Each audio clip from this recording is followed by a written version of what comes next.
8 de dezembro de 2013.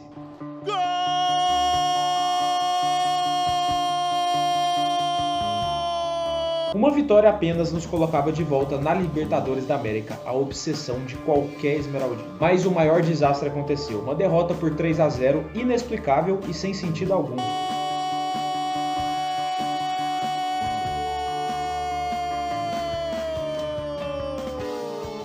Mas será mesmo que é inexplicável? Nesse vídeo eu fui a fundo pesquisar sobre aquele ano do Goiás e trouxe também algumas teorias sobre o que pode ter acontecido naquela tarde de domingo no Serra Dourada. Para muitos, o jogo que marcou a maior vergonha da história do clube e que matou o sentimento de vários torcedores que estavam ali. Antes da gente começar, deu muito trabalho para fazer esse vídeo, então eu gostaria muito de pedir a sua colaboração com um compartilhamento, com um comentário aí embaixo, a sua inscrição caso você seja novo aqui e também o seu joinha. O canal Mídia Esmeraldina ainda é novo e muitos esmeraldinos ainda não conhecem o meu trabalho, então o seu compartilhamento me ajudaria bastante. Se você quer conhecer mais do Mídia Esmeraldina, as nossas redes sociais estão aqui na descrição desse vídeo. E se você seguir a gente, você vai acompanhar um conteúdo diário do Goiás, um conteúdo realmente de muito valor, tenho certeza que vocês vão gostar bastante. Sem mais enrolação, vamos pro vídeo. Para a gente começar, vamos ter que voltar exatamente a 10 anos atrás. O ano era 2013. O Goiás chegava naquele ano com uma moral absurda, porque 2012 foi um ano de recuperação esmeraldina, e foi uma baita de uma recuperação. O time voltou a vencer o Campeonato Goiano depois de perder o estadual por 2 anos consecutivos para o Atlético. Chegou nas quartas de final da Copa do Brasil e voltou para a Série A com propriedade, ganhando o título da Série B e também com um elenco recheado de bons jogadores. Tinha o Ricardo Goulart, tinha o Egídio, tinha o Hernando, tinha o Amaral, tinha o Rafael Tolói, tinha o Yarley, Dudu Cearense, Thiago Mendes. Tinha muita gente boa ali. Tem uns nomes que eu acho que o pessoal nem lembra muito, como por exemplo o atacante Marinho. Você sabia que ele jogou no Goiás em 2012? Todos eles eram comandados pelo ainda inexperiente Anderson Moreira, mas que fazia esse time jogar muita bola. Tinha um principal jogador também que a gente não pode esquecer. É claro que eu tô falando do Walter, e guarde esse nome porque ele vai ser fundamental também para essa história. O diretor de futebol na época era o Marcelo Assegurado, e o presidente executivo do Goiás na época era o João Bosco Luiz. Guarde também esses dois nomes, porque eles também vão ter um papel importante no final. O ano de 2013 chegou e muitos bons jogadores que o Goiás tinha acabaram indo embora. Ricardo Goulart e o Egídio, por exemplo, saíram do clube para ir jogar no Cruzeiro, onde até seriam campeões brasileiros mais tarde. E Yarley já estava pensando em se aposentar, então ele saiu do Goiás e voltou para o Paysandu, time que já tinha jogado e foi disputar a Série C naquele ano. Rafael Tolói mesmo já tinha saído no meio de 2012 para vestir a camisa do São Paulo. Mas enquanto alguns saíam, outros ficaram. E um dos mais importantes daquela época que permaneceram no Goiás foi o Walter. A Série B que o Walter fez foi simplesmente impressionante e impecável, porque mesmo estando acima do peso, o atacante mostrou muita técnica nos jogos. Só que ainda havia muitas dúvidas se ele ia conseguir ter o mesmo desempenho na Série A, justamente por conta do seu físico. Outros atletas importantes chegaram naquele ano de 2013, como o lateral William Matheus, o zagueiro Rodrigo, o meia Hugo e o atacante Eduardo Sacha, entre outros. Mas teve outro atleta que chegou aqui que merece muito ser citado. É o goleiro Renan. Lembrem-se também do Renan, porque ele também vai ter um papel fundamental nessa história. Mesmo remontando o elenco, o bom futebol do Goiás continuava aparecendo a todo vapor, tanto no profissional como na base. Aquele ano o Goiás foi finalista da Copinha com um time muito promissor e eliminou vários bons times, como o São Paulo, Bahia, o Vasco. A decisão acabou perdendo para o Santos, mas escreveu a sua marca na história como o primeiro time do Centro-Oeste a chegar numa final de Copinha. E o Santos causaria um estrago muito maior para o Goiás no final do ano, mas a gente já vai chegar lá. No Campeonato Goiano, o Goiás deslanchava e vencia praticamente todo mundo. Teve até goleada e o próprio Vila Nova também não teve chance nenhuma contra o Goiás. No final, o Goiás teve 2 jogos muito disputados contra o Atlético, só que assim como no ano anterior, ele tinha a vantagem do empate por ter terminado na liderança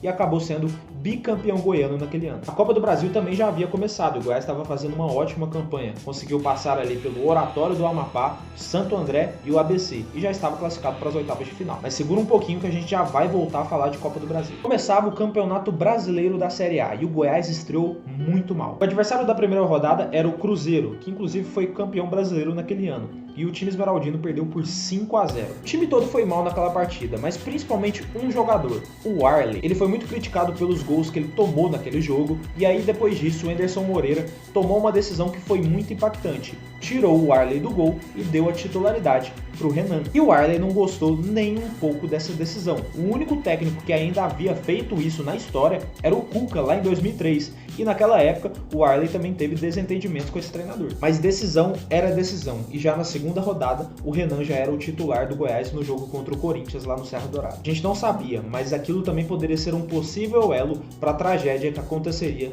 no dia 8 de dezembro. Calma que eu vou explicar tudo no final. O Renan foi muito bem assumindo gol do Goiás, conseguiu se firmar como titular, inclusive tendo o apoio ali da maior parte da torcida. O Warley, por outro lado, teve que amargar banco ali durante o restante da temporada. E vale ressaltar que o clima entre o Warley e a torcida do Goiás não estava muito bom, já tinha uns 3 anos desde a final da Copa Sul-Americana de 2010, onde o goleiro também teve uma atuação muito questionável. Passado isso, o Goiás empatou com o Corinthians e com o Coritiba, e a primeira vitória só veio na 4ª rodada. O time venceu o São Paulo por 1-0 lá no Morumbi. Depois o Goiás começou a vencer alguns times tecnicamente mais fáceis, venceu o Vitória, venceu a Portuguesa, venceu o Náutico, mas também perdeu alguns jogos, como pro Fluminense, pro Atlético Paranaense e também pro Bahia. Naquele momento o Goiás estava fazendo uma campanha de coadjuvante, mas ele ainda conseguia dar um trabalho para algumas equipes grandes. Ele arrancou pontos importantes do Botafogo, Flamengo e Grêmio, por exemplo. E quando o time precisava fazer o básico, que era também vencer os times que estavam no mesmo nível técnico que eles também faziam. Voltando à Copa do Brasil, o Goiás estava muito bem e pegou o Fluminense nas oitavas de final e conseguiu eliminar o time tricolor, mesmo depois de perder o primeiro jogo. Venceu por 2-0 no Serra Dourada e avançou de fase. Nas quartas pegou o Vasco e depois de uma partida também muito disputada no jogo da volta lá no Maracanã, mesmo perdendo o jogo, o Goiás conseguiu passar de fase e chegar nas semifinais, o que já era algo muito impactante. A torcida do Goiás começou a abraçar a ideia de que era possível vir um título de Copa do Brasil naquele ano. Só que nas semis o adversário era o Flamengo, que não estava bem financeiramente, estava brigando contra o rebaixamento naquele ano. Só que o Flamengo contava com um apoio midiático enorme para ele se recompor, vencendo justamente a Copa do Brasil. Só que teve uma coisa, no jogo contra o Vasco, pelas quartas de final, o Walter acabou sentindo a coxa e ele acabou ficando de fora ali de alguns jogos. Isso era muito grave, porque apesar do time do Goiás ser entrosado, ele ainda era muito dependente do Walter. A corrida então era para que o Walter se recuperasse a tempo para o primeiro jogo contra o Flamengo pela semifinal. Até que na semana do primeiro jogo, que seria do Serra Dourada, esse vídeo aqui aconteceu. Tá confirmado pro jogo, Altão? 100%, guerreiro. Vai deitar no Mengão? Deitar e rolar. O zagueiro Henrique, que era reserva do Goiás, gravou o Walter no departamento médico ali, fazendo uma brincadeira com ele, e ele disse que iria deitar e rolar para cima do Flamengo. Esse vídeo viralizou e aquilo faria com que o Flamengo entrasse com sangue nos olhos contra o Goiás. Não foi uma decisão sábia, nem do Henrique, nem do Walter. Até porque o próprio Walter sabia que ele não teria muitas chances de ter condições de jogo para enfrentar o Flamengo, tanto que ele acabou ficando de fora. E o Goiás acabou perdendo para o Flamengo em pleno Serra Dourada por 2-1. Aquele vídeo também poderia ser um elo para uma outra teoria da tragédia que aconteceria no final do ano. O Goiás perdeu o segundo jogo para o Flamengo por 2-1 e com isso ele estava eliminado da Copa do Brasil. Bastava então se concentrar no Campeonato Brasileiro, porque a campanha era boa e o Goiás tinha chances ali de beliscar um G4. E a partir da 27ª rodada, o Goiás engatou uma sequência muito boa de vitórias. O Goiás venceu a Portuguesa, o Bahia, o Vasco, o Atlético Paranaense, o Náutico e o Botafogo. Depois teve jogo contra o Flamengo pelo Campeonato Brasileiro. Esse jogo foi no Maracanã e naquela partida o Hugo, meia do Goiás, entrou em conflito com alguns jogadores do Flamengo, inclusive também provocou alguns atletas do time adversário e ele acabou sendo expulso naquele jogo. André Santos, jogador do Flamengo na época, condenou a atitude do jogador do Goiás depois da expulsão. Veja o que ele disse. Ele, Hugo, é um jogador que tem qualidade, mas não tem mentalidade. Para jogar futebol, tem que ter os dois, qualidade e saber pensar um pouquinho, e não desrespeitar o adversário. Desde o jogo lá em Goiânia, vem fazendo isso. Desrespeitou o Elias, o Chicão, hoje veio bater boca comigo e falar que tem pré-contrato assinado. Aquilo também poderia ser um elo que fortalece uma das teorias do dia 8 de dezembro. O jogo contra o Flamengo terminou em 1-1, mas depois daquilo o Goiás ainda venceu a Ponte Preta e o Internacional no Serra Dourada. Faltavam 3 jogos para acabar o campeonato e o Goiás precisava apenas de uma vitória para se classificar para a Libertadores. Inclusive, se o Goiás vencesse os 3 jogos finais, ele poderia terminar como vice-campeão brasileiro. Ele só não alcançaria o primeiro lugar justamente porque o Cruzeiro já tinha sido campeão antecipado. Esses jogos finais seriam contra o Atlético Mineiro fora de casa, contra o Grêmio fora de casa e contra o Santos, esse dentro de casa. Mas antes da gente falar desses 3 jogos, vamos para alguns pontos importantes aqui. Já havia uma movimentação dentro do Goiás para renovar com alguns jogadores, porque parte da diretoria e também parte do elenco estava crente que o Goiás iria jogar a Libertadores em 2014. Então alguns jogadores e alguns empresários estavam procurando a diretoria para renovação de contrato. Só que tinha uma coisa acontecendo no meio disso tudo internamente. O Goiás estava quebrado. As dívidas do clube estavam estrondosas e sendo acumuladas de uma forma completamente absurda. E o Goiás já não tinha dinheiro para renovar com jogadores e nem para pagar a premiação. Outro elo de uma possível teoria estava surgindo naquele momento. Mas a confiança da torcida para os jogos finais estava muito grande. Até porque o Walter já estava recuperado de lesão, estava voltando a jogar bem, então tinha uma expectativa muito grande de que ele resolvesse a parada e levasse o Goiás para a Libertadores. Só que a postura do Walter em campo nesses 3 jogos finais também chamou bastante atenção.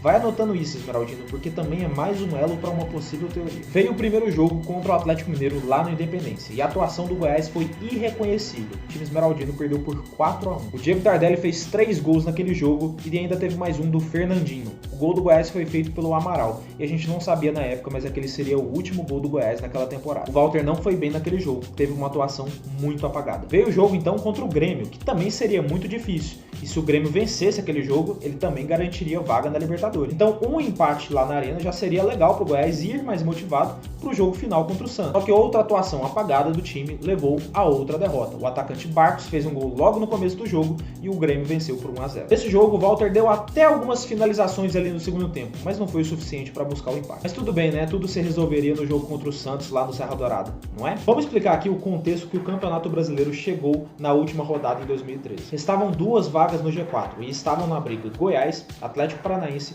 Botafogo e Vitória. A missão do Atlético e do Goiás eram as mais fáceis. Bastavam eles vencer e eles estariam na Libertadores. Já o Botafogo precisava ganhar do Criciúma e torcer para ou o Atlético ou o Goiás perderem seus jogos. O Vitória já era mais difícil, ele precisava ganhar do Atlético Mineiro fora de casa, torcer para o Botafogo não vencer o Criciúma e ainda torcer contra ou o Atlético ou o Goiás, um desses dois perderem seus jogos também. O Santos, que era o adversário do Goiás, não tinha mais nenhum objetivo na Série A, só estava cumprindo tabela. Todos os jogos, como de costume na última rodada, aconteciam no mesmo dia e horário. E eu me lembro que naquele domingo à tarde eu fui pro estádio muito esperançoso. Eu tava com meu tio, meu primo e meu pai. Aquele ano de 2013, para mim, no âmbito pessoal, não tinha sido fácil e eu colocava muita expectativa dentro do Goiás, né? A minha única alegria naquele momento, depois de um ano tão difícil, era ver o Goiás jogar, porque eu tinha esperanças realmente que a gente ia conseguir essa vaga. Inclusive, em 2013 foi o ano que eu fui o bairrista mais fervoroso de todos. Eu realmente era um cara assim bem chato e defendia bastante a bandeira do bairrismo aqui em Goiás. E aí eu cheguei no estádio com a minha camisa favorita e o meu radinho de pilha, que eu também tinha comprado naquele ano.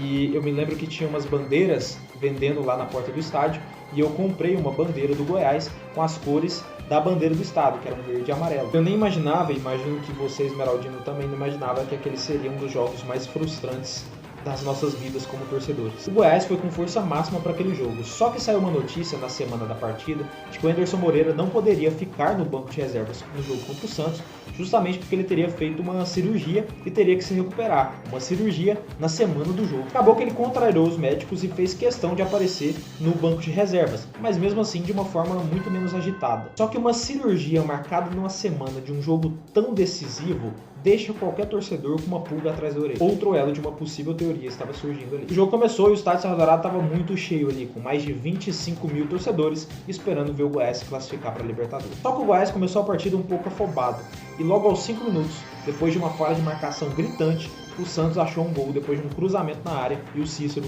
livre de marcação, fez 1-0. O Rodrigo, cruzamento na área, o toque de cabeça!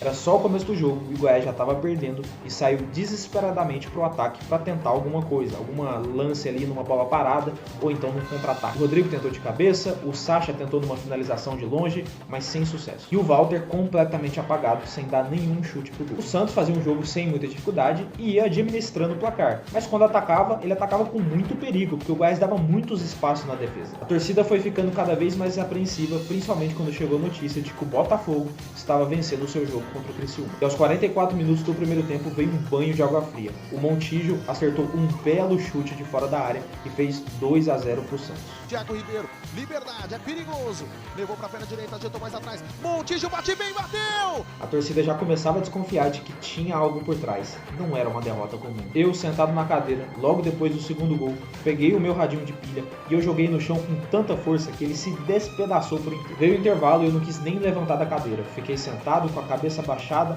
a bandeira cobrindo meu rosto, com tanta raiva que eu tava passando. Começou o segundo tempo e eu já tinha jogado a toalha, mas muitos torcedores ali em minha volta estavam esperançosos de que o Goiás pudesse virar aquele jogo. O Goiás foi pra cima, quase marcou com o Rodrigo batendo falta e o Vitor errando o rebote. O tempo foi passando e a torcida foi ficando mais apreensiva, porque também já chegava notícias de que o Botafogo ampliou o placar contra o Criciúma. E o Goiás chegava ao ataque, mas normalmente de uma forma muito desorganizada. O Walter continuava ali no meio de uma marcação muito forte do Santos sem nem saber o que fazer, ou então nem demonstrando muita vontade de fazer alguma coisa. Até que aos 32 minutos do segundo tempo, em um novo contra-ataque do Santos, o Montijo recebeu a bola na entrada da área e finalizou para fazer 3-0 para o Santos. Secretar de vez. Olha o Montijo, limpou o pé na direita! Naquele momento eu arremessei a bandeira que eu tinha acabado de comprar entre a divisória da cadeira com a arquibancada. Ela ficou jogada naquele fosso lá no estádio Serra Dourada e meu pai ficou muito puto comigo, né? Porque ele que tinha pago a bandeira. Mas eu não queria ficar com aquilo justamente porque eu sabia que aquilo não era uma derrota comum e aquela bandeira iria me lembrar justamente desse jogo que naquele momento eu queria só esquecer. Eu tava de cabeça quente também, se eu saísse do estádio ali e viesse alguém encher o saco, provavelmente eu ia sair na porrada com esse cara. O Goiás perdeu por 3-0 e terminou a Série A em 6º lugar. O Botafogo e o Atlético Paranaense se classificaram para a Libertadores naquele ano. Mas antes da gente falar do porquê que aquele jogo foi a morte do Goiás, vamos falar das teorias, os possíveis porquês daquela derrota ter acontecido. Lembrando, galera, muito importante deixar isso claro, isso são teorias, não são fatos. Não existe nenhuma prova de que o que eu vou falar aqui realmente aconteceu. A gente consegue imaginar pelas falas, pelas evidências que a gente acaba recebendo ao longo desse tempo todo, mas não são provas. Então lembrando, a gente não pode cravar e afirmar nada. Mas vocês vão perceber que todas as teorias que eu vou falando aqui fazem algum sentido. E alguns podem ter a percepção de que todas essas teorias podem ter acontecido juntas. Aí vai de você que está assistindo esse vídeo tirar as suas próprias conclusões. Eu só vou apresentar as teorias aqui para vocês.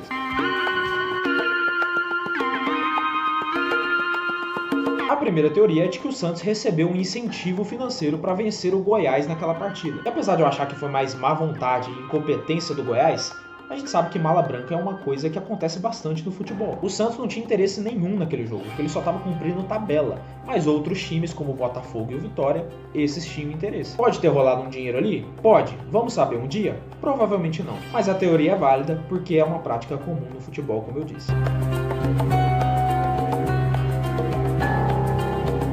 Já houve relatos de que os jogadores não fizeram muita questão de vencer aquela partida, justamente porque o clube não tinha condições de pagar mais premiação, dar mais dinheiro para esses atletas. Já se falaram também de que algumas premiações naquele ano estavam atrasadas dentro do clube. Se você promete alguma coisa para jogador e não cumpre, é muito fácil daquele jogador não fazer mais muita questão, não querer correr tanto. Essa coisa da questão financeira foi uma marca muito negativa da gestão do João Bosco Luiz. Eu vejo muitos torcedores do Goiás que enaltecem bastante o João Bosco por conta do que ele fez no futebol, só que na questão financeira ele foi simplesmente um desastre. Ele inclusive entregou o Goiás quebrado para o Sérgio Haas em 2014, que teve que se concentrar mais na parte financeira do que na parte futebolística. Eu já ouvi da boca de um dirigente que muitos jogadores queriam ficar no Goiás para disputar a Libertadores em 2014 e queriam inclusive renovar o seu contrato. Renovar o contrato com esses jogadores significava dar um salário maior para eles e o Goiás já não tinha mais condições de pagar nada.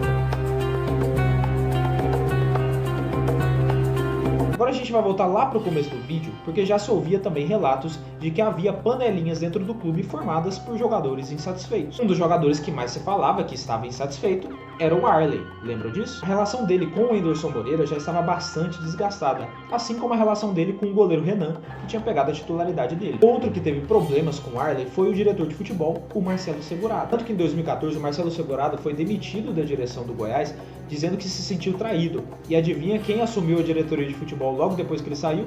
O Arley. Olha que curioso, eu tive a oportunidade de entrevistar o Arley no final de 2016 pelo site que eu trabalhava, o Família Esmeraldina. E eu perguntei para ele sobre essa questão de panelas. E olha o que ele me respondeu. Na verdade, quando eu jogava, me chamavam de paneleiro, falavam que aqui só jogava minha panela e tal. Nesse tempo todo que eu joguei no Goiás, o Goiás foi rebaixado uma vez em 2010, eu participei de uma quantidade de jogos assim, um pouco menor, porque eu tive uma lesão, fui operado. Então, assim, eu acho que depende muito do perfil da liderança dentro do grupo, sabe? Perfil de liderança dentro do grupo, eu sempre gostei de chamar a responsabilidade para mim e para os meus companheiros. Por quê? Porque se nós somos contratados pelo clube, com salários em dia, nós temos a obrigação de entrar dentro de campo e honrar a camisa do clube, entendeu? E eu digo por mim, eu sempre fui um atleta que sempre prezei muito por isso. Então, muitos jogadores não gostavam de ser cobrados por mim da maneira que eu cobrava, porém eu cobrava mesmo. Então, eu acho que esse é o espírito que precisa voltar a ter dentro do Goiás, porque hoje, com a Lei Pelé, os jogadores não adquirem mais identidade com o clube. Eles não adquirem identidade com o clube, para eles tanto faz se o clube subir, se o clube ficar, ele pega, chega no final do ano, recebe uma outra proposta e vai jogar numa outra equipe. Na minha época, nós tínhamos um passe vinculado ao Goiás. Então nós entrávamos para jogar pelo Goiás com amor à camisa, com vontade de ver o time vencedor, porque você sabia que você estaria aí para a temporada seguinte. Então precisa ser resgatado isso, as lideranças dentro do clube, sabendo que a camisa do clube é uma camisa muito valorizada, o clube é um clube extremamente correto com seus atletas, e isso é uma maneira em que as pessoas podem interpretar como panela, isso e aquilo, mas a panela, sendo muito bem feita e puxando sempre o lado positivo da grandeza do crescimento do clube, ela precisa existir. Eu perguntei também sobre a questão do Wenderson Moreira. Olha o que ele me respondeu. Então o Anderson poderia ter me tirado, ele não poderia ter me tirado da maneira como ele me tirou, falando as coisas que ele falou e jogando as inverdades que ele jogou. Né? Agora, me tirar, ele poderia ter me tirado. Seria mais elegante ele ter me tirado depois do título da Série B ou ter me tirado depois do bicampeonato em 2013, do campeonato estadual. Aí eu sairia depois de um título, depois de uma conquista do Goiás, iria para o banco de reserva ou ficar nem sendo relacionado, como eu fiquei quase 1 ano e meio no clube, e não teria problema nenhum. Eu só acho que faltou uma habilidade dele para poder contornar essa situação e fazer, né, com um atleta que dedicou tantos anos da vida ao Goiás, pelo menos uma forma mais digna, mais humana, mais honesta de sair do clube do Goiás. Não se sabe se teve realmente uma panela em 2013 e se teve, quem eram realmente os participantes. Mas quando essas informações e essas falas vão chegando pra gente, qualquer pessoa ficaria desconfiada.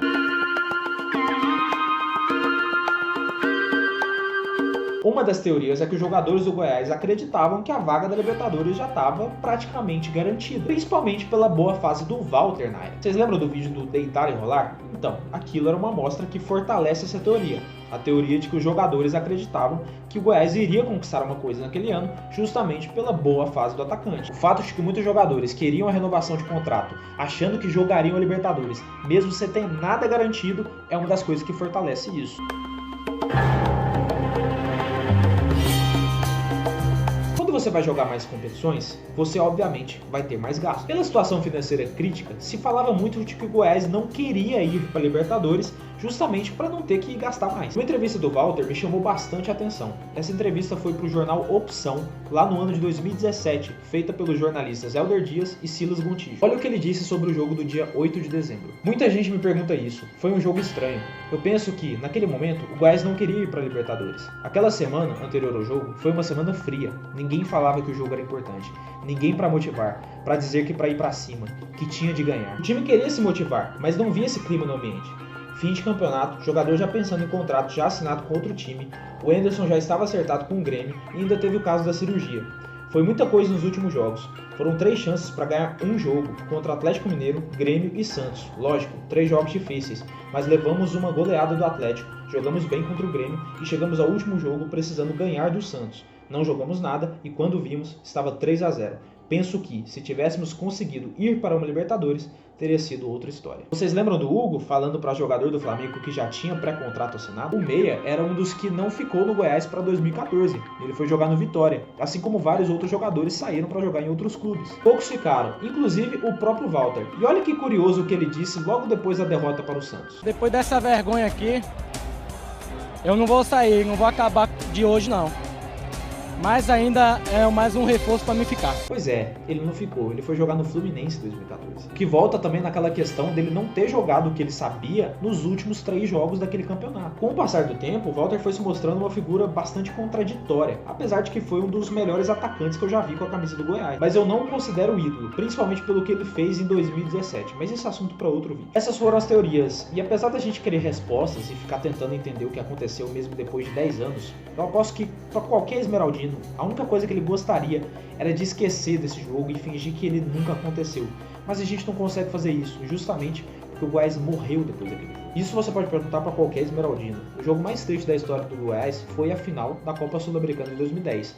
Mas o jogo que matou o Goiás foi esse contra o Santos em 2013. Simplesmente porque todas essas teorias que eu contei aqui, apesar de serem só teorias, fazem muito sentido. E por que o Goiás morreu? Porque depois daquele ano, o Goiás não fez nenhuma temporada empolgante de novo. Parece que nada mais empolgava a torcida da mesma maneira. Nem nos anos que a gente voltou para a Série A, ou então ganhou um campeonato estadual. Parece que nada era a mesma coisa e o Goiás só estava se apequenando. Depois de 2013, o Goiás nunca mais ganhou uma final de campeonato goiano contra o Atlético. Depois de 2013, o Goiás nunca mais brigou por Libertadores. Depois de 2013, o Goiás nunca fez uma Série A digna de respeito, não apenas brigando para não cair. Depois de 2013, muitos, mas muitos torcedores mesmo deixaram de torcer para o Goiás. E depois de 2013, o Goiás caiu 3 vezes. Não é apenas pelo resultado em si, é por esse contexto todo que eu expliquei aqui nesse vídeo, simplesmente por parecer que ninguém se importou. E essa coisa surgiu ali e leva até os dias de hoje. Por exemplo, o Goiás acabou de ser rebaixado para a Série B e nenhum dirigente deu as caras para pedir desculpa ou dar uma satisfação para algum torcedor. Criou-se uma visão sobre o Goiás que é muito negativa e que afasta o torcedor a cada ano. Desde que isso aconteceu, o Goiás não cresceu mais, porque criou-se um DNA dentro do clube